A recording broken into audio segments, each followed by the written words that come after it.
안녕하세요. 여러분. 스포츠 세계에서는 역시 끝없는 이야기가 펼쳐지는데요. 오늘은 EPL 토트넘의 일화에 대해 알려드릴까 합니다.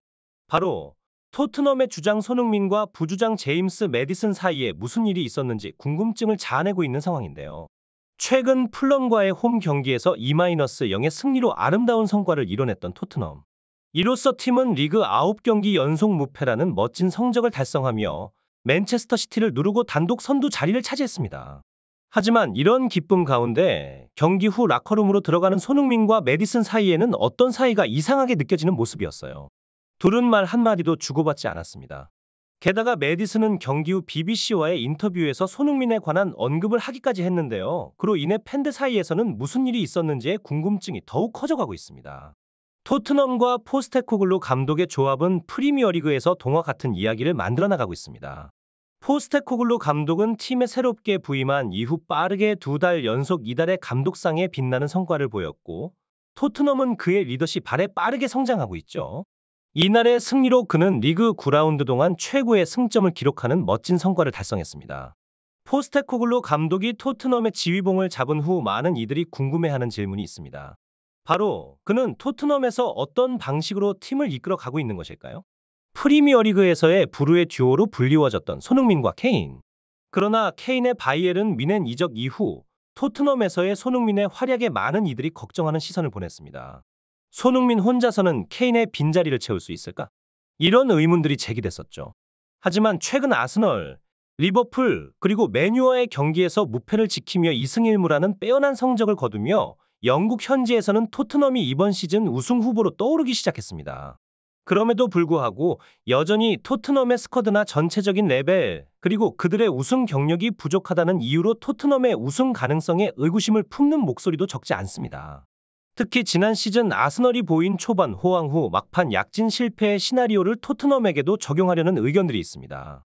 그럼에도 불구하고 축구 전문가들 중에는 토트넘의 현재 성장세를 놓고 보면 단순히 스쿼드나 전술적 우위만이 아니라 포스테코글루 감독의 철학과 팀 내부의 단합도, 특히 손흥민을 중심으로 한 팀워크와 통합이 큰 역할을 하고 있다는 시각도 있습니다. 토트넘이 지금의 강력한 모습을 보이는 것은 손흥민을 중심으로 선수들 사이의 화합과 포스테코글루 감독의 철학을 바탕으로 한 전술적 접근 덕분이라는 의견이 대두되며, 전문가들과 이야기할 때 자주 들리는 말 중 하나는 바로 포스테코글루 감독의 리더십에 대한 것입니다. 포스테코글루 감독은 선수들에게 끊임없이 동기를 부여하고 어려움 속에서도 선수들이 긍정적인 태도로 문제를 해결하도록 도와줍니다. 덕분에 팀 내에서는 서로 갈등이 생겨도 신속하게 해결하며 그 과정에서 더욱 탄탄해지는 모습을 보여주고 있습니다. 하지만 이런 팀워크도 오늘의 상대, 풀럼 앞에서는 쉽게 이길 수 있는 경기가 아니었습니다. 과거 카라바오컵에서의 대결에서 판더펜의 자책골로 승부차기 패배를 당한 경험이 있던 토트넘. 그 때문에 풀럼이 선제골을 넣거나 토트넘의 골이 늦어진다면 어려움을 겪을 수도 있을 것이라는 전망이 많았습니다. 막상 경기가 시작되자 그런 예상이 현실이 될 것 같았습니다. 풀럼은 전반 30분까지 토트넘의 공격을 효과적으로 차단하고 중앙 미드필더 지역에서의 싸움도 대등하게 가져가며 팬들의 심장을 쫄깃하게 만들었습니다. 그러나 전반 35분 그 상황이 완전히 달라졌습니다. 히샬리송의 미끄러운 패스를 받아낸 손흥민이 아크 부근에서 환상적인 오른발 슈팅으로 골망을 갈라놓았습니다. 1-0 토트넘이 앞서게 되었죠. 이 골 이후 풀럼은 활발하게 동점골을 만들기 위해 압박을 시작했지만 전반전은 그대로 1-0의 스코어로 종료되었습니다. 토트넘의 승리에는 포스테코글루 감독의 지도력도 큰 역할을 했지만 선수들의 팀워크와 손흥민의 골 기록 역시 눈부시게 빛났습니다. 전반전이 끝나고 많은 축구 팬들의 예상은 후반전 초반 토트넘이 빠르게 쐐기골을 넣지 않으면 풀럼의 추격에 힘들 것이라는 것이었습니다. 풀럼의 압박력에 많은 팬들이 놀라면서 풀럼이 그렇게 경기를 잘 주도하는지 처음 알았다는 반응이었습니다. 특히 팔리냐라는 선수에 대한 언급이 눈에 띕니다. 등번호 26번을 달고 뛰는 이 선수는 중앙 미드필더로서 탁월한 수비 능력을 보여주며 토트넘의 공격진을 거의 한 몸으로 막아내는 모습을 보여주었죠. 그로 인해 토트넘의 핵심 미드필더 호이비에르조차 밀려나는 모습이었습니다. 그런데 후반 10분경 그 상황은 180도 바뀝니다. 호이비에르가 상대의 롱패스를 빠르게 끊어내고 손흥민에게 정확한 패스를 연결합니다. 이후 손흥민의 패스를 받은 메디슨이 간결하고 화려한 슈팅으로 골망을 흔들며 토트넘의 리드를 이어나갔습니다. 하지만 75분경 게임의 분위기는 다시 한번 긴장감 넘치는 상황으로 돌아갑니다. 풀럼이 자신의 진영에서 볼을 돌리던 중 메디슨의 빠른 전방 압박으로 인해 볼을 잃게 됩니다. 그리고 그 볼은 바로 손흥민 앞으로 굴러가게 되는데요.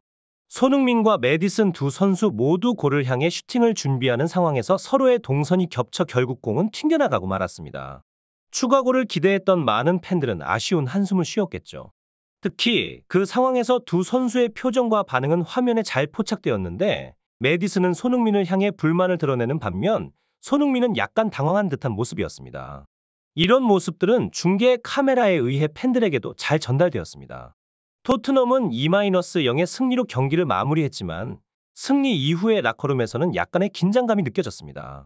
경기 종료 후 스타 선수들인 손흥민과 메디슨 사이의 교류가 보이지 않는 모습에 많은 팬들이 우려하는 모습이었는데요. 이후 메디슨은 BBC 스포츠와의 인터뷰에서 그의 성공적인 경기와 손흥민에 대한 생각을 공유했습니다. 메디슨의 분석적인 이야기는 팬들에게 더 큰 관심을 가져다 주었습니다. 그는 풀럼의 수비 전략에 대한 섬세한 관찰 능력을 보여주며 손흥민의 탁월한 패스 기술을 언급했습니다. 메디슨의 말로는 그의 성공적인 슈팅 뒤에는 손흥민의 정확한 패스가 있었고 그러한 패스는 아무나 하는 것이 아닌 정말 고수준의 기술을 필요로 한다고 전했습니다. 그리고 메디슨은 자신의 슈팅 기술에 대해 상세히 설명하면서 그의 결정적인 순간에서의 생각과 감정을 공유했습니다. 그의 이야기에서는 경기 중의 판단력과 직관적인 능력, 그리고 팀 전체의 연습과 노력의 중요성이 강조되었습니다. 메디슨의 최근 인터뷰에서 그는 손흥민과 함께 피치 위를 누비는 것은 정말 즐거운 경험이다라며 손흥민의 월드클래스 선수로서의 능력을 극찬했습니다. 그는 보통 다른 선수를 쉽게 칭찬하는 편이 아닌데 손흥민에 대한 이런 평가는 그만큼 그의 능력을 높이 평가한다는 것을 의미합니다. 두 선수는 연습 시간에도 끊임없이 소통하며 서로의 움직임과 전략을 이해하고 있음을 강조했습니다. 손흥민 또한 메디슨에 대한 감사의 뜻을 밝혔습니다. 메디슨과의 호흡은 정말 특별하다. 그는 우리 팀에 없어서는 안 될 선수다. 그의 패스와 전략은 지난 몇 년간 우리 팀이 필요로 했던 부분이었다라며 그의 능력을 높이 평가했습니다. 그러나 최근 경기 중 일어난 소소한 상황에 대해 몇몇 언론은 두 선수 간의 갈등을 제기하기도 했습니다. 그러나 이에 대해 많은 팬들은 그저 경기 중에 자연스러운 상황이라며 두 선수의 평소 모습과 호흡을 지적하며 언론의 과도한 해석을 비판했습니다. 팬들의 이러한 반응은 그만큼 두 선수의 화합과 그들이 팀을 위해 보여주는 헌신을 잘 알고 있음을 보여주는 것 같습니다. 이들의 팀워크는 토트넘의 성공을 위한 중요한 키로 작용하고 있습니다.